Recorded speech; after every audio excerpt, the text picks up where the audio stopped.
السلام علیکم۔ Programme night edition میں ہم آپ کو خوش آمدید کہتے ہیں۔ ناظرین، وزیر اعظم عمران خان نے گزشتہ روز ٹیلی فون پر عوام سے براہ راست بات چیت کی اور ان کے مسائل سنے۔ وزیر اعظم نے جہاں پر مہنگائی سے پسی ہوئی قوم کو صبر کی تلقین کی، جو وہ شروع سے کرتے آ رہے ہیں اور کہتے ہیں کہ گھبرانا نہیں، وہیں انہوں نے کہا کہ کرپشن کا خاتمہ عدلیہ کے تعاون کے بغیر ممکن نہیں ہے، کیونکہ عدلیہ اگر حکومت کا ساتھ نہیں دے گی تو حکومت کرپشن سے اکیلے نہیں لڑ سکتی۔ ہم نے نواز شریف سے 7 ارب کا شیورٹی بانڈ مانگا، عدلیہ نے اس کو ویسے ہی باہر بھیج دیا۔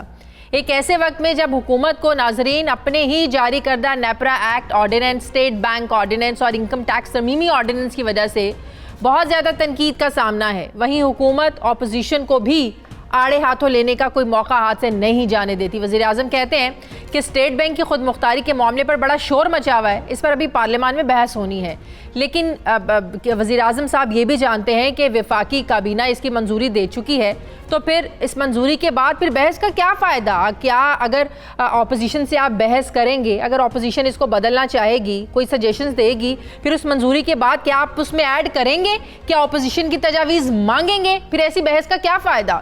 پھر ایک طرف اسٹیٹ بینک سے متعلق آرڈیننس کو بلاول بھٹو نے عدالت میں چیلنج کرنے کا بھی اعلان کر رکھا ہے، تو دوسری طرف فواد چودھری نے آصف زرداری کے خلاف سوئس اکاؤنٹس کیس کھولنے کا دوبارہ اعلان کیا ہے۔ اب ایک طرف اپوزیشن اور حکومت ایک دوسرے کے خلاف عدالتی جنگ کا اعلان کر رہے ہیں، تو دوسری طرف براڈ شیٹ انکوائری کمیشن کی رپورٹ آنے سے معاملہ سلجھنے کی بجائے مزید الجھتا جا رہا ہے، کیونکہ براڈ شیٹ کمیشن کی رپورٹ میں سارا جو ملبہ ہے یہ بیوروکریسی پر ڈال دیا گیا ہے، لیکن سوال یہ ہے کہ جن بیوروکریٹس کے نام سامنے آئے ہیں ان کے خلاف قانونی کارروائی کیا ہوگی، کیا کارروائی ہوگی ان کے خلاف؟ آج سینٹ کے اجلاس میں جہاں سینٹ الیکشن کے دوران خفیہ کیمروں کا معاملہ زیر بحث آیا، وہیں سینیٹر رضا ربانی نے دستور ترمیمی بل 2021 بھی ایوان میں پیش کیا۔ اس ترمیمی بل کے ذریعے مطالبہ کیا گیا ہے کہ قومی اسمبلی اور سینٹ کے اختیارات مساوی کیے جائیں، صوبے کے وزیر اعلیٰ کو سینٹ میں بولنے کا اختیار دیا جائے، سینیٹر جس علاقے سے ہو اسے ووٹ منتقل کرا کر دوسرے علاقے میں آنے کی اجازت نہ دی جائے۔ اب سوال یہ ہے کہ کیا حکومت اور اپوزیشن کی جانب سے قانون سازی کے معاملے میں سنجیدگی کا مظاہرہ کیا جائے گا؟ کیا اپوزیشن اور حکومت قانون سازی کے معاملے پر سیاسی پوائنٹ سکورنگ کرنے کی بجائے کیا کبھی قومی مفاد کو بھی، عوام کے جو مفاد میں قانون سازی ہے، کیا کبھی اس کو بھی مد نظر رکھیں گے یہ لوگ؟ پھر یہ بھی اہم سوال ہے کہ کیا وزیر اعظم یہ کبھی سمجھ پائیں گے کہ کرپشن ایک اہم مسئلہ ہے، بالکل ہے، بہت بڑا مسئلہ ہے، لیکن ملک میں اور بھی بہت مسائل ہیں جو نظر انداز ہو رہے ہیں۔ اسی پر میں بات کروں گی۔ مجھے جوائن کر رہے ہیں وفاقی وزیر قانون اور انصاف بیرسٹر فروغ نسیم صاحب۔ السلام علیکم، بہت بہت شکریہ فروغ نسیم صاحب آپ کا۔ فروغ نسیم صاحب، آپ بھی جانتے ہیں کہ جو حکومت ہے تحریک انصاف کی، یہ کرپشن کے خلاف ایک بہت بڑا نعرہ لگا کر، کرپشن کے خلاف اعلان جنگ کر اقتدار میں آئی۔ کل وزیر اعظم صاحب نے جو ایک بات کی کہ کرپشن کے خلاف اکیلے نہیں لڑ سکتے جب تک عدلیہ ساتھ نہیں دے گی، تو میرا آپ سے سوال یہ ہے کہ کیا آج پوری قوم کو یہ میسج دینے کی کوشش کی جا رہی ہے کہ اگر عمران خان کو کرپشن کے خلاف کامیابی نہیں ملی تو عدلیہ کا ساتھ دینے کی وجہ سے نہیں ملی؟ کس قسم کا تعاون درکار ہے سر اس حکومت کو عدلیہ کے ساتھ؟ کیونکہ عدلیہ نے تو ظاہر ہے، ہمیں تو یہی پتہ ہے بھائی کہ عدلیہ نے جو فیصلے کرنے ہیں وہ قانون کے مطابق کرنے ہیں۔ نہیں ایسا بالکل نہ پی ایم صاحب کا نہ انٹینشن ان کا تھا، نہ ہے، نہ ایسی، میرے حساب سے تو اس میں اس طرح کی بات نہیں نکلتی، لیکن کیونکہ آپ ایک زبردست صحافی ہیں تو میرا یہ فرض بنتا ہے کہ اگر ایسی کوئی بات آپ کو سامنے اگر آپ کی آ رہی ہے تو میں تھوڑا سا اس میں اپنا پوائنٹ آف ویو آپ کے سامنے رکھوں۔ دیکھیے، ایسا تھا کہ کرپشن جو ہے اس کو ٹیکل کرنے کے لیے 2-3 ایجنسیز ہیں، اور سب سے پرائمری اور پریمیئر ایجنسی نیب ہے، پھر اینٹی کرپشن ڈپارٹمنٹس بھی ہیں آپ کے، اینٹی کرپشن جو ہے وہ ایف آئی اے کا بھی اس میں ایک انوالومنٹ ہے، and so on so forth. جہاں تک یہ نیب کا تعلق ہے، ہم نے سارے اسٹرکچرز جو ہیں وہ نیب کی 30 جو ایڈیشنل عدالتیں ہیں اس کے بنا دی ہیں، ساتھ ساتھ آپ یوں سمجھیے کہ اس کے جو اپوائنٹمنٹس ہونے ہیں اس کے سٹاف کے، کیونکہ دیکھیں ہر عدالت میں آپ کو سٹاف چاہیے، اسٹینوگرافرز چاہیے، آپ کو ریڈرز چاہیے، آپ کو کلارکس چاہیے، آپ کو چپراسی چاہیے، آپ کو ہر طرح کا سٹاف چاہیے ایک عدالت میں، اور یہ 30 عدالتیں قائم ہو رہی ہیں. اچھا، اب ایسا کوئی بادشاہت تو ہے نہیں کہ جس کو جو چاہے وہ اپوائنٹ کر دے. اس کا ایک طریقہ ہے، ایڈورٹائزمنٹس دینے ہوتے ہیں، ایڈ کے بعد اس کی کمپیٹیٹیو پروسیسنگ ہوتی ہے، ساری چیزیں. وہ اب ہم اس سٹیج پہ آ گئے کہ یہ تمام کی تمام عدالتیں جو ہیں ابھی آپریشنل ہونے جا رہی ہیں. اور یہ آپریشنل ہونے جب جائیں گی تو وہ جو ہمارے ججز آنے ہیں وہ naturally chief justice of Pakistan یا جو دوسرے چیف جسٹس صاحبان ہیں ان کی مشاورت سے اگر آنے ہیں تو ایسے ججز کی آئی ایم شور سلیکشن ہونی ہے جو کہ اس کو اس طرح لے کے چلیں، اس لاء کو، نیب کے جو قانون ہے، ساتھ ساتھ جو ریفرنسز میں جو مٹیریل آیا ہے یا آنا ہے، تاکہ یہ جو نیب آرڈیننس میں یہ بات لکھی ہوئی ہے کہ یہ ڈے ٹو ڈے کیس چلیں گے اور کوشش کی جائے گی کہ یہ مہینے بھر میں اس کا فیصلہ ہو جائے. اور اس میں میں بڑا مشکور ہوں جناب چیف جسٹس آف پاکستان کا، جس میں انہوں نے ایک بڑی مہربانی یہ فرمائی کہ ایک باقاعدہ آرڈر پاس کیا ہے کہ یہ ڈے ٹو ڈے جو نیب کی عدالتیں ہیں ان کو یہ چلانے کی ضرورت ہے. صحیح کیس کو. تو یہ نہ صرف عدلیہ بلکہ جو وکلاء ہیں اور یہ ان کو مل کے آپ سمجھیے کہ یہ قوانین کو اچھا، پرائم منسٹر صاحب کا ایک بڑا جو کنسرن تھا نا جو ان کی اس بات میں مجھے نظر آیا اور جس سب نے نوٹ بھی کیا، انہوں نے کہا کہ 7 ارب کی شیورٹی بانڈز کے بغیر، بھائی ہم نے کہا تھا آپ لے لیں، انہوں نے نہیں لیا اور اس کے بغیر جانے کی اجازت دے دی. اگر حکومت کو اس فیصلے پر اعتراض تھا کہ 7 ارب کے شیورٹی بانڈز کیوں نہیں لیے گئے تو حکومت اپیل میں کیوں نہیں گئی؟ پھر جانا چاہیے تھا نا پھر. تو ابھی میرے خیال میں اب اس وقت کا جو ماحول تھا، اس وقت کی جو اس وقت جو پرابلم چل رہی تھی، جو ہمارے سامنے پرابلم تھی کہ ہمیں جو ڈاکٹرز تھے وہ یہ بتا رہے تھے کہ یہ آدمی، اس کے پلیٹلیٹس اتنے گر گئے ہیں کہ یہ خدا نخواستہ میرے منہ میں خاک، کہیں اللہ کو پیارے نہ ہو جائیں. ایسی سچویشن میں اپیل کرنا اور اپیل نہ کرنا، وہ آپ سمجھیے کہ ایک ججمنٹ کال ہوتی ہے کہ ہم اپیل کے اگر چکر میں پڑ گئے اور خدا نہ خواستہ کوئی ایسی ناگہانی چیز آ جائے سامنے. اس وقت ہمیں تو یہ نہیں پتا تھا کہ یہ صحت یاب ہیں یا ہو گئے ہیں یا ہو جائیں گے. ابھی تک یہی نہیں پتا کہ وہ اس وقت واقعی ان کی اتنی طبیعت خراب تھی یا نہیں خراب تھی. ہمارے سامنے جو ڈیٹا تھا کیبنٹ کے پاس یا جو ECL کی کمیٹی تھی، وہ تو ایسا خطرناک ڈیٹا تھا کہ وہ جو پلیٹلیٹ لیول جو گرے تھے، اور یہاں تک ان ڈاکٹرز نے کہا کہ جی یہاں پاکستان میں اس کا علاج نہیں ہوگا. تو جب یہ بتایا جا رہا ہے کہ ایک پاکستان کا ایک پولیٹیشین یا آپ سمجھیے فارمر پرائم منسٹر وہ ایسی سچویشن میں ہے، یا پاکستان کا کوئی فرد ایسی سچویشن میں ہے کہ اس کی اتنے پلیٹلیٹ گر رہے ہیں اور بالکل ایسا ہے کہ کسی وقت بھی خدا نخواستہ کچھ ہو جائے، تو یہ رسپانسبلٹی کیا پھر گورنمنٹ نے لینی تھی؟ سارے تناظر میں اگر میں آپ سے پوچھوں therefore یہ کہ جوڈیشل ریفارمز اب کتنی ظاہر ہے ناگزیر ہو چکی ہیں، تو اس کے لیے حکومت کیا کر رہی ہے؟ دیکھیں جو جوڈیشل ریفارم، میرے خیال میں آپ کا مطلب ہے لیگل ریفارمز. لیگل ریفارمز یعنی کہ لاء کی جو ریفارمز ہونی ہے.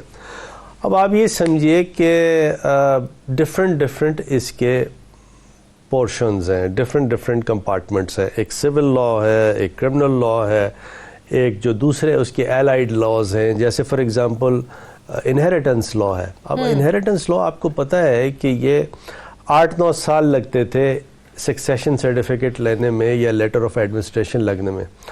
آپ پوچھیں جا کے نادرا سے، اسپیشلی جو اسلام آباد میں جو نادرا کا آفس کام کر رہا ہے، تو وہ اب 15 دن میں وہ سرٹیفکیٹس دیتا ہے. 15 دن کہاں 15 دن اور کہاں 8 سال 7 سال 9 سال. تو یہ لیگل ریفارم ہے یا نہیں ہے, یا جس کو آپ جوڈیشل ریفارم کہیں. اچھا, اب وہ تمام چیزیں جو ہیں وہ ٹرانسلیٹ ہو کے آہستہ آہستہ صوبوں میں جا رہی ہیں. صحیح. پنجاب میں انہوں نے لا بنا دیا ہے, کے پی میں وہ لا بنانے جا رہے ہیں, اور پھر ساتھ ساتھ یہ پورا انٹرنیشنلی ہم یہ کرنے جا رہے ہیں. لیکن دیکھیں, آپ تھوڑا سا آپ سمجھیں, سارے لوگ سمجھیں, میڈیا بھی سمجھیں کہ سارے لیگل ریفارمز کے, جس کو آپ لوزلی جوڈیشل ریفارمز کہتے ہیں, اس کے سٹرکچرز بن گئے ہیں, اس کے سٹرکچرز تیار ہیں. سول پروسیجر کوڈ میں کہاں جو 40 سال لگنے ہیں, اس میں اب لگتے ہیں 1.5 سال, 2 سال, 2.5 سال پورا سوٹ ڈیسائیڈ ہونے میں, جو لیگل ریفارمز ہوئے ہیں. اور جو اپوزیشن ہمیں آ رہی ہے, وہ پتہ آپ کو کہاں سے آ رہی ہے؟ وہ ہمارے بھائی, جو میرے بھائی ہیں, سمجھے, میرے دل میں رہتے ہیں, میرے وکیل برادری, میرے بھائی, ان کی طرف سے بہت زور کی ریزسٹنس آئی, انہیریٹنس لاء میں آئی. اور مینلی یہ آئی کہ یہ تو آپ نے سارا کا سارا کام جو ہے وکیلوں سے اٹھا کے نادرا کو دے دیا ہے. میں نے پھر بعض لوگوں کو بلایا, وکلا کو بلایا, میں نام کسی کا نہیں لوں گا, میں نے ان سے کہا دیکھیے, ہمیں جو اگر وکیلوں کے کام اگر ہم نے کریٹ کرنا ہے تو اس کاسٹ پہ نہیں کرنا چاہیے کہ لوگوں کو تکلیف ہو. تو لہٰذا اور آہستہ آہستہ اب وہ وکلا ہماری بات سمجھ بھی رہے ہیں, یہ چیز ڈائجسٹ ہو. دیکھیں, ریفارم جب بھی آئے گا, جب ریولوشنری ریفارم آئے گا نا, تو اس کی ایکسیپٹنس میں ٹائم لگے گا.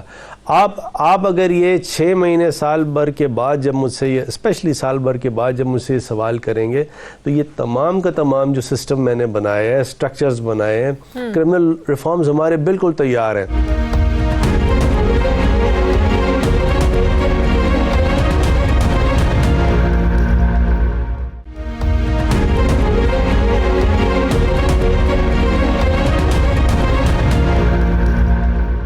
چیز بڑی کنفیوز کرتی ہے, جو اس حکومت کی آپ غلطی کہہ لیں, یا اس حکومت نے جو توقعات کو بہت زیادہ, ہوپس کو بہت زیادہ ہائی رکھا نا ان 2.5 سالوں میں, اور الیکشن سے پہلے 90 دن میں یہ کر دیں گے, 3 مہینوں میں کر دیں گے, 6 مہینوں میں کر دیں گے, 1 سال میں کر دیں گے, اور آپ 2.5 سالوں کے بعد بھی کہہ رہے ہیں کہ تبدیلی میں وقت لگتا ہے. ہمیں سمجھ نہیں آتی جب شہزاد اکبر صاحب اتنے ڈاکومنٹس کی تھدیاں لے کر پریس کانفرنسز میں بیٹھتے ہیں اور کہتے ہیں کہ فلاں کے خلاف یہ ثبوت مل گیا, ٹیٹیز کا یہ ثبوت مل گیا, فلاں کی یہ جو ہے نا وہ ہمیں ڈاکومنٹیشن مل گئی ہے. لیکن ہمیں پتہ چلتا یہ ہے کہ سال بعد 6 مہینے کے بعد ایک بندہ جیل میں رہ کر, قید کاٹ کر, نیب کی کسٹڈی میں رہ کر بڑے مزے سے باہر آ جاتا ہے, کیونکہ کچھ ثابت ہو نہیں پاتا. تو یہ کس چیز کی ناکامی ہے, نااہلی ہے, سسٹم کو ٹھیک کرنا ہے, یا نیب قوانین میں تو ظاہر ترمیم ہونی ہے, لیکن جو ثبوت ہمیں اسکرینوں پہ دکھائے جاتے ہیں وہ کہاں چلے جاتے ہیں, پھر سزائیں کیوں نہیں ہوتی؟ میرے خیال میں آپ یہ پھر سوال غلط کر رہی ہیں مجھ سے, کیونکہ یہ سوال تو لا منسٹر یا لا منسٹری پہ بنتا نہیں ہے. نیب جو ہے وہ ایک انڈیپینڈنٹ ادارہ ہے, وہ ہمارے کنٹرول میں نہیں ہے. ہم سے پوچھ کے نہ تو وہ کیس بناتا ہے, نہ ہم سے پوچھ کے وہ ثبوت دیتا ہے. لیکن میں آپ کو بتا دوں, نیب کی جو پرفارمنس ہے, ٹھیک ہے ایک آدھ کیس میں ایسا ضرور ہوگا, ہوا بھی ہے, سپریم کورٹ نے بھی کہا ہے, لیکن اگر 1-2 کیسز میں ایسا ہوا ہے اور باقی تمام اس کی پرفارمنس نیب کی اگر اچھی ہے, تو یہ نہیں کہا جا سکتا کہ ان 2-3-4 کیسز کی وجہ سے سارا نیب خراب ہے. نہیں, ایسا نہیں ہے. تھوڑا سا اس کی ٹوٹیلٹی دیکھیں.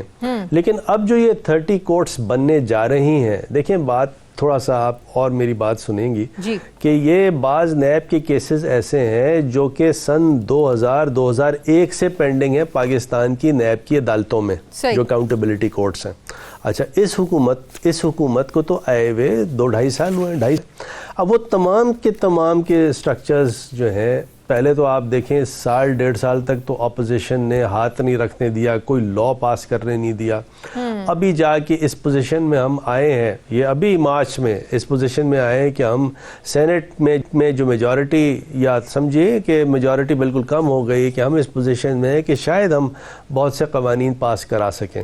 تو یہ ہمارا ایکچولی جو ٹائم لیجسلیشن کا ہے, صحیح معنوں میں لیجسلیشن کا ہے, وہ تو اب شروع ہوا ہے. اچھا. لیکن اس کے باوجود جو پرانے تمام سٹرکچرز جو پرانے تمام 2-2.5 سال کے ہم سٹرکچرز بنا چکے ہیں، سارا وہ اپنا ہوم ورک کر چکے ہیں. یعنی اگر پی ایم نے کہا کہ 100 ڈیز کے اندر اندر ہم یہ سٹرکچرز چینج کرنے کا مسودہ لائیں گے تو وہ لا منسٹری نے کیا. لا منسٹری نے 100 سال میں 100 دن کے اندر اندر کوئی ساری چیزیں جو ہیں 70-80 سال کی ان کو ٹھیک نہیں کرنا تھا. سٹرکچرز انٹروڈیوس نہیں ہو سکتے.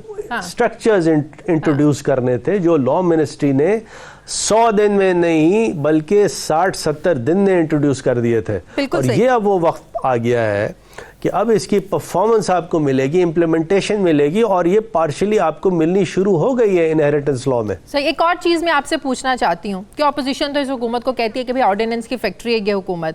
اب یہ جن آرڈیننسز پہ شور مچا ہوا ہے جس کی پرائم منسٹر صاحب نے بھی بات کی، اسٹیٹ بینک ترمیمی ایکٹ 2021، 9 مارچ کو وفاقی کابینہ نے اس کی منظوری دی، پھر ٹیکس قوانین ترمیمی آرڈیننس، پھر نیپرا ایکٹ ترمیمی آرڈیننس.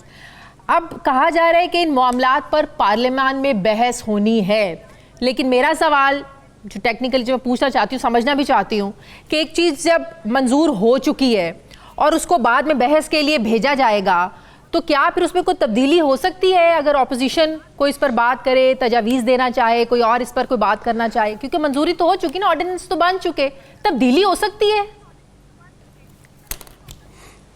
ایک تو تھوڑا سا میں آپ سے گزارش کروں گا کہ جو سنی سنائی باتیں ہیں نا اس پہ اتنا کان آپ نہ دھرا کریں، کیونکہ بہت سے لوگ ان کا ویسٹڈ انٹرسٹ ہوتا ہے فیک نیوز جنریٹ کرنے میں. اب جیسے اسٹیٹ بینک کی آپ کو بات بتاؤں، اسٹیٹ بینک کا کوئی آرڈیننس نہیں بنا. اسٹیٹ بینک کا ایک بل انٹروڈیوس ہوا ہے پارلیمان میں، کوئی آرڈیننس نہیں بنا. اسٹیٹ بینک میں ابھی پارلیمان کے فلور پہ بحث ہوگی، اس پہ ڈسکشن ہوگا، کمیٹی میں جائے گا، ایکسچینجز ہوں گے. ہو سکتا ہے بہت سی کوئی اچھی امینڈمنٹس ایسی ہوں جو ہمارے اپوزیشن کے دوست انٹروڈیوس کرنا چاہیں، ویل بی ریڈی، کوئی ایسی ایگو نہیں ہے. اچھا، دوسرا جو آپ کا کویسچن ہے وہ یہ ہے کہ دیکھیے آرڈیننس میں تھوڑا سا کبھی کبھی جب ایجنسی آتی ہے تو آرڈیننس کرنا پڑتا ہے. اگر پارلیمان جو ہے وہ آپریشنل نہیں ہے، پارلیمان کا اجلاس اگر نہیں چل رہا تو وہ آرڈیننس کرنے کے بعد 18ویں ترمیم میں جو ٹیکنیک لیگل ٹیکنیک دی ہوئی ہے وہ یہی ہے کہ اس کو پارلیمان میں رکھا جاتا ہے، اس کے بعد اس پہ بحث ہوتی ہے اور چینجز بھی آتے ہیں. یہی میں پوچھنا چاہ رہی تھی نا کہ جو ترمیمی بل آئے گا تو اس پر، کیونکہ اپوزیشن نے تو شور مچایا ہوا تھا نا، اپوزیشن تو شور مچا رہی تھی کہ آپ ہمارے ساتھ جو ہے نا وہ بیٹھتے نہیں ہیں، آرڈیننس لے کر آ جاتے ہیں. تو یہ تو پھر اپوزیشن کو سمجھانے کی ضرورت ہے نا سر کہ ابھی اس پر بحث ہونی ہے، آپ کی سجیشنز بھی لی جا سکتی ہیں. اپوزیشن یہ سمجھتی ہے، لیکن اپوزیشن گیلری سے کھیلتی ہے، اپوزیشن مس لیڈ بھی تھوڑا سا کرتی ہے میڈیا کو کہ دیکھیے اور یہ بغیر بحث کے یہ آرڈیننس بنا دیا. اب اگر تھوڑا سا ٹیلی لی جائے کہ پیپلز پارٹی نے اور نون لیگ نے کتنے آرڈیننس بنائے اور کتنے آرڈیننس جو ہیں وہ پی ٹی آئی نے بنائے. ایک دفعہ یہ پارلیمان میں بحث ہوئی تو میں یہ ڈیٹا لے کے گیا، جب ڈیٹا میں نے دکھایا تو پھر سب لوگ چپ ہو گئے، کیونکہ دیکھیں فیکٹ فگر ڈیٹا سارا ہے. آرڈیننس، اچھا اگر آرڈیننس نہیں غلط چیز تھی تو جو رضا ربانی ہمارے بھائی ہیں 18ویں ترمیم میں اس کو ڈیلیٹ کر دیتے ہیں، اس کو کہہ دیتے ہیں آرڈیننس نہیں ہوگا، بات ختم ہے. آرڈیننس بنانا غیر جمہوری نہیں ہے، غیر آئینی نہیں ہے. آئین کے حساب سے آرڈیننس بنتا ہے، پھر وہ لیپس کر جاتا ہے. لیپس جو وہ کرتا ہے تو وہ اس کو پارلیمان میں پیش کرنا پڑتا ہے، اس پہ بحث ہوتی ہے، پھر ووٹنگ ہوتی ہے. اس میں کوئی غلط چیز نہیں ہے. تو بلاول بھٹو جو کہہ رہے ہیں کہ چیلنج کریں گے آرڈیننس کو، عدالت میں آرڈیننس چیلنج ہو سکتا ہے سر؟ آرڈیننس بھی چیلنج ہو سکتا ہے اور لا بھی چیلنج ہو سکتا ہے. کتنے ایسے لاز تھے جو پی ایم ایل این کی گورنمنٹ نے اور پیپلز پارٹی کی گورنمنٹ نے بنائے جو عدالتوں میں چیلنج ہوئے اور وہ عدالتوں نے کل عدم کیے. آپ کو یاد ہے وہ جو ایک ملٹری کورٹ کا 1999 میں نواز شریف صاحب نے ایک اسٹیچوٹ، ایک ایکٹ بنایا تھا، ایکٹ آف پارلیمنٹ بنایا تھا کہ ملٹری کورٹ ساری آ جائیں گی، اور وہ 99 میں فل بینچ تھی سپریم کورٹ کی، اس نے کل عدم کر دیا. تو پھر تو پھر اس وقت تو اس وقت تو پی ٹی آئی نہیں تھی, اس وقت تو ایم کیو ایم نہیں تھی, اس وقت تو یہ پی ایم ایل این کا جو ہے وہ لا تھا. اسی طرح پیپلز پارٹی کے کتنے ایسے لاز تھے جو کہ لاز بنے, چیلنج ہوئے, کل عدم ہو گئے. تو کل عدم لاس کا ہونا, اگر عدالتیں لاس کو کل عدم کر دیں تو اس میں کوئی, مجھے تو اس میں بھی کوئی بری بات ایسی نظر نہیں آتی, کیونکہ یہ سسٹم کا, پروسیس کا, ایوولوشن کا حصہ ہے. بالکل صحیح. بہت بہت شکریہ وفاقی وزیر بیرسٹر فروغ نسیم صاحب میرے ساتھ تھے. Sir thank you very much. مجھے بریک لینی ہے. ناظرین واپس آتے ہیں ایک چھوٹے سے وقفے کے بعد.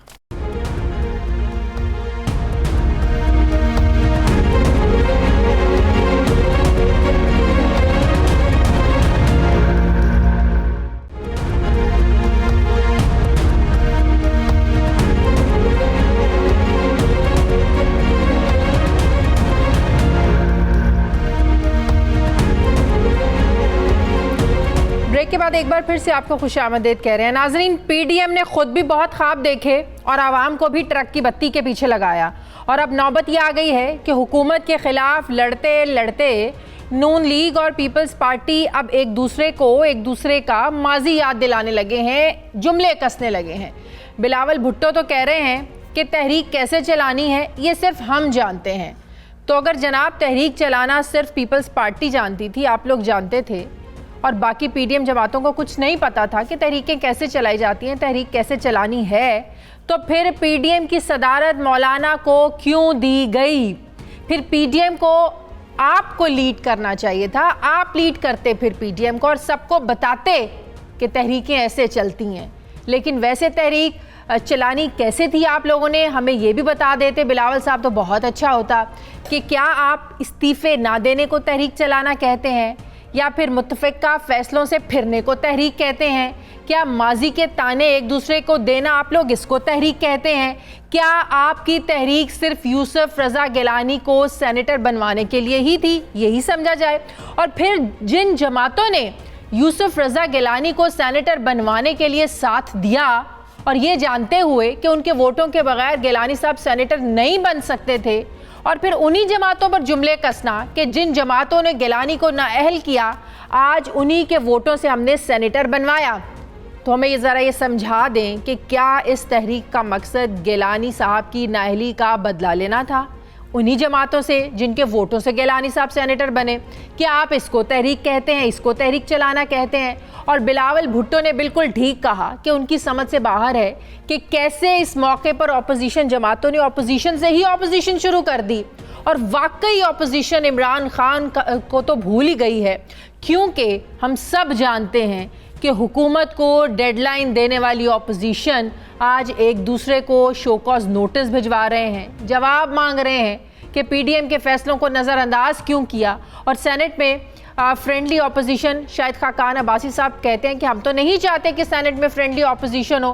وہ کہتے ہیں کہ حکومتی بینچوں سے 5 ارکان لے کر بننے والی اپوزیشن پہلے کبھی نہیں دیکھی.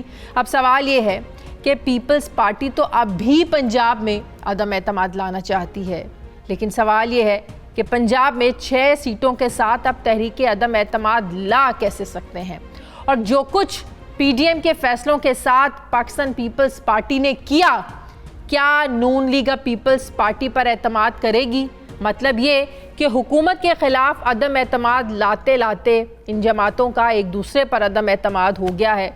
سوال یہ ہے کیا یہ اعتماد اب کبھی بحال ہوگا؟ اسی پر میں بات کروں گی. مجھے جوائن کر رہی ہیں پاکستان پیپلز پارٹی کی سینئر رہنما ہیں, سینیٹر ہے, سینٹ میں پارلیمانی لیڈر مقرر ہوئی ہیں, شہری رحمان صاحبہ. السلام علیکم, بہت بہت شکریہ شہری رحمان صاحبہ. سب سے پہلے تو آپ کو مبارک ہو سینٹ میں پارلیمانی لیڈر مقرر ہونے کی. شہری رحمان صاحبہ, اب ایک جو ماحول بن گیا ہے خاص کر گیلانی صاحب کے سینٹ میں اپوزیشن لیڈر بننے کے بعد کہ نوبت یہاں تک آ پہنچی ہے کہ حکومت کو گھر بھیجتے بھیجتے, ڈیڈ لائن دیتے دیتے اب ایک دوسرے کو شو کاز نوٹس بھجوائے جانے لگے ہیں. پاکستان پیپلز پارٹی کب اس شو کاز نوٹس کا جواب دے گی جو بھجوایا گیا ہے پی ڈی ایم کی طرف سے؟ شکریہ. دیکھیے شازیہ, بات بہت آسان سی ہے اور اس میں کوئی کمپلیکیشن نہیں ہے. آپ نے بالکل جو پوچھا مجھے کہ دیتے دیتے حکومت کو استعفے دیتے دیتے حکومت پہ چارج شیٹ بناتے یہ بات یہاں تک کیسے آئی, اور بار بار یہ بیانیے کی جنگ جو ہے یہ کس لیے لڑی جا رہی ہے, اور چارج شیٹ کون الائنس میں کیسے دے سکتا ہے کسی دوسری پارٹی کو؟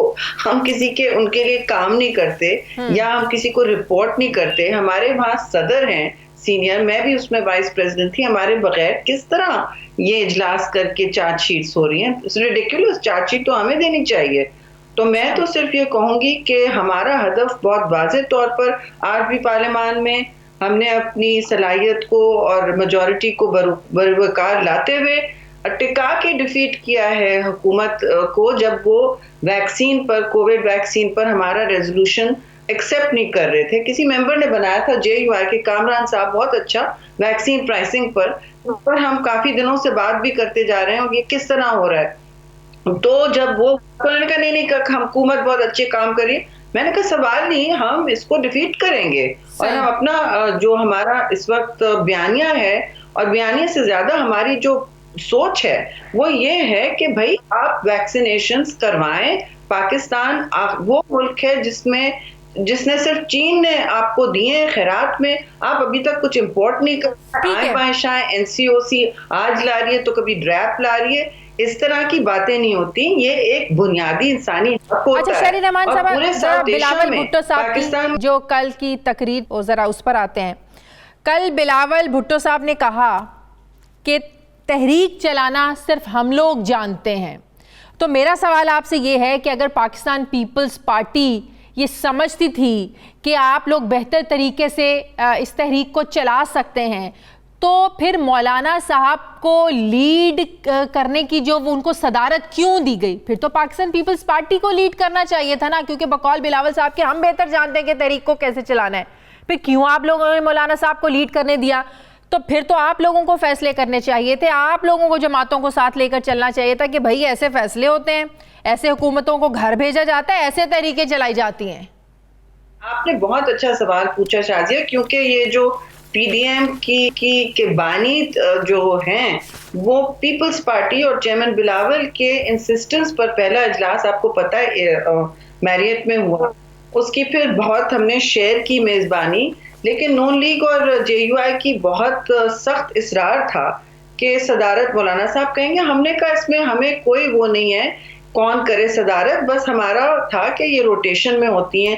پہلے بھی ARD میں اسی طرح ہوا کرتا تھا, اور ہم نے بہت سارے اس طرح کے الائنسز بھگتائے, اس میں کسی کو شو کاز نوٹس ووٹس کوئی چیز حیثیت نہیں رکھتا. اگر آپ نے اوپن لیٹرز دینے شو کاز نوٹس, ہم بھی آپ کو دے سکتے ہیں بھائی کہ آپ نے کس طرح کیا ہمارے بغیر اجلاس. ہمارے وائس پریزیڈنٹ ٹیکنیکلی بنتے ہیں اگر مولانا صاحب کی طبیعت خراب ہے, اور ہم بالکل کرنے تر ہیں جو بھی قیادت کرنی ہے, ہم بالکل تحریک کو لیڈ کریں گے. اس دن بھی میٹنگ میں ہم نے کہا ہم تو لانگ مارچ کی تیاری کے لیے آئے تھے پکا, کہ بھئی کون کون کے اضلاع میں جانا ہے, کدھر کیا بات ہونی ہے. لیکن جس طریقے سے اب شہری صاحبہ تانے بازی شروع ہو گئی ہے, آپ کو لگتا ہے کہ یہ اعتماد دوبارہ بحال ہو سکتا ہے؟ کل بلاول بھٹو صاحب نے جو ایک بات کی نا کہ جن جماعتوں نے گیلانی کو نااہل کروایا انہی جماعتوں کے ووٹ سے ان کو سینیٹر بنوایا, تو یقین کریں ایز اے ویور مجھے یہ تاثر ملا, ہو سکتا ہے آپ کی رائے مختلف ہو, آپ مجھ سے اختلاف کریں, مجھے یہ تاثر ملا کہ شاید پاکستان پیپلز پارٹی نے انہی جماعتوں سے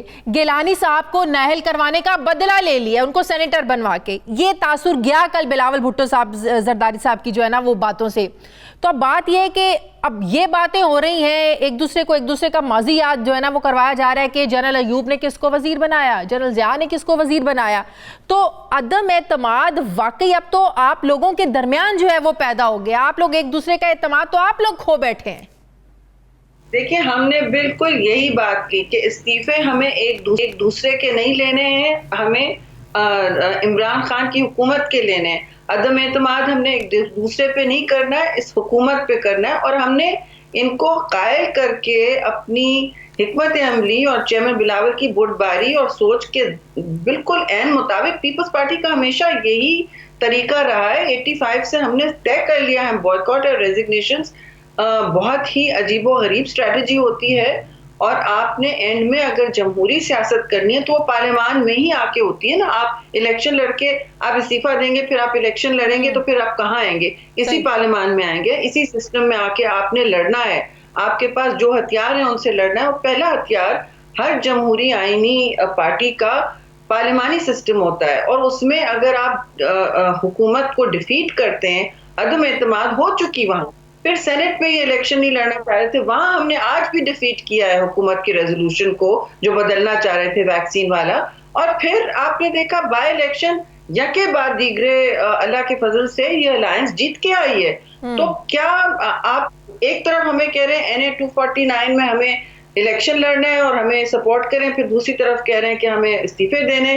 مجھے تو یہ سوچ سمجھ نہیں آتی, اور میں سمجھتی ہوں کہ ہمیں ایک دوسرے سے ایک ٹھنڈی سانس لے کے ایک دوسرے کو ہدف میں آنا چاہیے. آج سینٹ پہ جو بھی بات ہوئی, انہوں نے تلخ باتیں بھی کی, میں نے کہا اسٹے فوکسڈ, آپ کا ہدف کیا ہے؟ چلے یہ بتائیں, کیا پاکستان پیپلز پارٹی واقعی پنجاب میں تبدیلی چاہتی ہے؟ تحریک عدم اعتماد کی آپ لوگ بات کرتے ہیں نا, تو آج شاہد خاقان عباسی صاحب نے کہا کہ 6 لوگوں کے ساتھ آپ پنجاب میں کیسے تحریک عدم اعتماد لا سکتے ہیں. مینس کہ انہوں نے انڈائریکٹلی آپ لوگوں کو میسج دے دیا کہ آپ کی جو خواہش ہے یہ نون لیگ کے بغیر پوری نہیں ہو سکتی. تو سوال میرا یہ کہ اس اعتماد کے ساتھ, ان حالات کے ساتھ کیسے پھر آپ لوگ جو ہے نا وہ اپنے ٹارگٹس کو اچیو کر سکتے ہیں؟ کیوں ان کو متفقہ چیف منسٹر مان کے بیٹھ گئی ہے بزدار کو؟ آپ بتائیں کہ وہ پی ٹی آئی ان کو نہیں ہلانا چاہتی, تو نون لیگ کیوں نہیں ہلانا چاہتی؟ بھائی جب آپ ایک بزدار حکومت اپنی آخری پیروں پہ کھڑی ہے, لڑکھڑا رہی ہے, بالکل تاش کی پتوں کی طرح ہوا میں طوفان آیا ہوا ہے اس کے ارد گرد, اور پورا پنجاب دیکھ رہا ہے, ساؤتھ پنجاب کے ایم پیز پوچھ رہے ہیں کہ ہم سے پوچھ رہے ہیں کہ بھئی یہ ہو کیا رہا ہے, ساری دنیا کے سامنے ان کی نااہل کارکردگی ہے. تو پھر کیا قباحت ہے وہاں ٹرائی کرنے میں؟ آپ نہیں جیت سکے تو ڈزنٹ میٹر, لیکن میں سمجھتی ہوں یہ تو ڈزنٹ میٹر کی بات ہی نہیں ہے, یہ تو وہاں کرنا ہی نہیں چاہتے. کہیں ایسی سوچ تو نہیں ہے کہ ہمیں سوٹ کرتا ہے یہ وہ رہے ہم آگے الیکشن کے, بھی آپ عوام کو ریلیف دیں. بہت بہت شکریہ. پاکستان پیپلز پارٹی کی سینئر رہنما سینیٹر شہری رحمان صاحبہ میرے ساتھ تھی. مجھے بریک لینی ہے ناظرین, واپس آتے ہیں ایک چھوٹے سے وقفے کے بعد.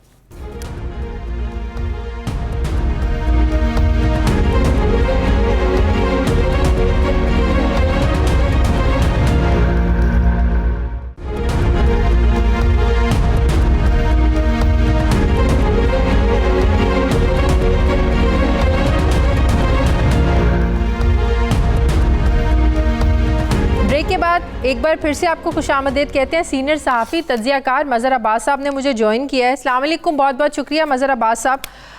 مظہر عباس صاحب, کل پرائم منسٹر کی لائیو کالز یقیناً جو باتیں انہوں نے کی آپ نے بھی سنی ہوں گی. جو میرے لیے اس میں سب سے امپورٹنٹ چیز تھی وہ یہ تھی کہ وزیر اعظم نے جو خونی انقلاب کی باتیں کی یا وقت کی بات کی, مطلب یہ ہوا کہ ایک بات مجھے جو سمجھ میں نہیں آتی ہے وہ یہ کہ ان 3.25 سالوں کے بعد بھی اگر عوام اس حکومت کی کارکردگی کا پوچھتے ہیں تو پرائم منسٹر صاحب کا اس انداز میں جواب دینا کہ پاکستان میں جمہوری نظام میں تبدیلی میں وقت لگتا ہے. لیکن ہمیں بھی یاد ہے, آپ کو بھی یاد ہے, کبھی 90 دن کہا گیا, کبھی 3 مہینے کہا گیا, 6 مہینے کہا گیا, سال 2 سال. ہمیں بھی پتہ ہے کہ پورا نظام ایک وقت میں ٹھیک نہیں ہو سکتا, اتنے تھوڑے وقت میں ٹھیک نہیں ہو سکتا. لیکن پرائم منسٹر صاحب مثالیں کیسی دے رہے ہیں؟ انقلاب فرانس اور خمینی انقلاب, مطلب یہ کہ آپ کہہ رہے ہیں کہ اگر آپ واقعی جلدی تبدیلی چاہتے ہیں تو ہمیں خونی انقلاب لانا پڑے گا. کیا پرائم منسٹر صاحب کو ایسی مثالیں دینی چاہیے؟ شکریہ شادیہ. دیکھیے, ایک تو یہ پازیٹیو بات ہے کہ پرائم منسٹر نے جو ہے عوام سے رابطہ کیا, عوام سے گفتگو کی, یہ اچھی بات ہے. اس کو اور بہت پہلے ہونا چاہیے تھا اور اسے کنٹینیو رکھنا چاہیے, اس میں تو کوئی حرج نہیں ہے. لیکن جو جواب وہ دے رہے تھے مجھے وہ کنفیوز نظر آئے. مجھے پچھلے 2.5 سال میں عمران خان بہت زیادہ کنفیوز نظر آئے ہیں, جو 2.5 سال پہلے نہیں نظر آتے تھے. وہ جس طرح بات کرتے تھے اس میں ہم سب کو یہ توقع تھی کہ شاید ان کی کوئی ٹیمیں ہیں جو کام کر رہی ہیں, کوئی سول ریفارمز پہ کام کر رہا ہے, کوئی پولیس ریفارمز پہ کام کر رہا ہے, کوئی اکنامک ریفارمز پہ کام کر رہا ہے. یہ ساری باتیں کیونکہ وہ کرتے تھے کہ ہماری مکمل ہے تیاری, یعنی یہ ان کا آن ریکارڈ ہے یہ کہنا کہ ہماری سب تیاری مکمل ہے, ہم جیسے اقتدار میں آئیں گے آپ اگلے 6 مہینے میں تبدیلی دیکھ لیں گے. اور وہ تبدیلیوں کی مثال بھی دیا کرتے تھے. لیکن جب اقتدار میں, اور اسی وجہ سے لوگوں کی توقعات بہت زیادہ بڑھی. 2 وجہ سے. ایک وجہ سے کہ عمران خان کو ایک بہت ہی نئے ووٹر نے ووٹ دیا جنہیں پوری توقع تھی. انہوں نے کہا کہ 2 پارٹیوں کو مسلسل ووٹ دیتے آ رہے ہیں, تیسرے آپشن کو بھی دینا چاہیے. پھر ایک نیا ووٹر آیا, اس میں بہت زیادہ جوش تھا، نوجوان تھے، فیملیز تھیں، بڑے جوش و خروش سے، صرف اس وجہ سے کیونکہ آپ نے ان کی امیدیں بہت بڑھا دی تھیں. آپ نے ان کو صحیح معنوں میں یہ پکچر نہیں بتائی، اور یہ اگر اس وقت بتاتے کہ جی اس میں وقت لگے گا، چلے آپ الیکشن جیت گئے تھے، آپ پہلی نشری تقریر میں کہتے کہ یہ چیزیں ہیں لیکن اس میں ذرا ٹائم لگے گا، لیکن میں اگلے 1 سال میں آپ کو یہ کر کے بتاؤں. اب اگر ہم آج 2.5 سال 3 سال بعد دیکھیں تو ایک کنفیوژن نظر آتا ہے. آپ انہی لوگ بار بار لے کر آتے ہیں جو لوگ پہلے آزمائے ہوئے، یعنی جن گورنمنٹ کو آپ تنقید کا نشانہ بناتے ہیں، جس کو کبھی آپ مافیا کہتے ہیں، کبھی مختلف مافیا سے، انہی گورنمنٹ کے ان لوگوں کو جو ان کے فائنینشیل ایڈوائزرز رہے ہیں وہ آپ کی گورنمنٹ کا حصہ بن جاتے ہیں. پھر میں اس کو کیا سمجھوں؟ تو اس ناکامی کو 2.5 سالوں کی، تو پھر تو اس کو ناکامی کہیں گے، نااہلی کہیں گے. آپ سمجھتے ہیں کہ اس ناکامی نااہلی سے اپوزیشن کو اتنا مضبوط ہونا چاہیے تھا، اس اپوزیشن کو جو اس حکومت کو گھر بھیجتے بھیجتے آج ایک دوسرے کو شو کاز نوٹس بھجوا رہے ہیں؟ آپ کو لگتا ہے کہ اپوزیشن اس صورتحال کا فائدہ اٹھا کر بہت بہتر طریقے سے اپوزیشن کر سکتی تھی، لوگوں کے مفاد کی بات کر سکتی تھی، حکومت کی توجہ پارلیمنٹ میں ان ایشوز پر دلوا سکتی تھی جو اس نے نہیں دلوایا؟ تو نوبت آج یہ آ گئی ہے کہ ایک دوسرے پر جملے کسے جا رہے ہیں، ایک دوسرے کو ان کا ماضی یاد دلوایا جا رہا ہے. آپ کو کہیں سے لگتا ہے کہ اب پی ڈی ایم زندہ ہے، اس میں سانسیں باقی ہیں؟ دیکھیے، عمران خان کا سب سے بڑا ایڈوانٹیج جو نظر آیا شازیہ، وہ یہی نظر آیا کہ ان کو ایک ایسی اپوزیشن ملی کہ جو اپنی اپوزیشن زیادہ ہے، عمران خان کی اپوزیشن کم ہے. آپ پورے 2.5 سال میں جتنی اٹیمپٹ ہوئی اپوزیشن کی طرف سے وہ سب ناکام ہوئی، اور اس میں زیادہ تر جو چیزیں ہوئیں وہ نظر یہ آیا کہ اپوزیشن اندرونی اختلاف ہے. حکومت کو بہت کچھ نہیں کرنا پڑا، بہت زیادہ چیزیں نہیں کرنی پڑی. یعنی جو پہلی اٹیمپٹ اپوزیشن کی ہوئی وہ چیئرمین سینٹ کے خلاف عدم اعتماد کی تھی. ایبسولوٹ میجورٹی ہونے کے بعد بھی وہ چیئرمین سینٹ اپنی جگہ برقرار رہے. یہ پہلا جھٹکا تھا اپوزیشن کا جو وہ گورنمنٹ کو دینا چاہ رہے تھے، لیکن انہیں خود جھٹکا ملا. بالکل. دوسرا، مولانا فضل الرحمان نکل پڑے، سب نے کہا کہ ہاں ہم آپ کے ساتھ ہیں، اور جب انہوں نے پلٹ کے دیکھا تو مولانا اکیلے تھے. بالکل. پیپلز پارٹی نے بھی ان کا اسٹیج جا کے ان تقریریں کی، لیکن اپنی مین پاور ان کو نہیں دی.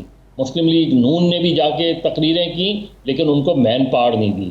آخر میں مولانا کو اپنا جو بھی انہیں کمپرومائز، جو بھی ڈیل کرنی تھی، جو بھی معاہدہ کرنا تھا، جس کی وجہ سے ایک فیس سیونگ تھی، جس کی وجہ سے انہوں نے، اس کے بعد اگر ہم دیکھیں تو پی ڈی ایم کی جو بھی تحریک کا آغاز ہوا وہ نان اسٹارٹر تھا. اچھا، مجھے تو کل بلاول بھٹو کی باتوں سے یہ تاثر ملا کہ یہ ساری تحریک یا یہ جو آپ کا گٹھ جوڑ تھا پی ڈی ایم کا، یہ صرف اس لیے تھا کہ آپ نے گیلانی صاحب کو اپوزیشن لیڈر بنوانا تھا سینٹ میں اور ان کو سینیٹر بنوانا تھا.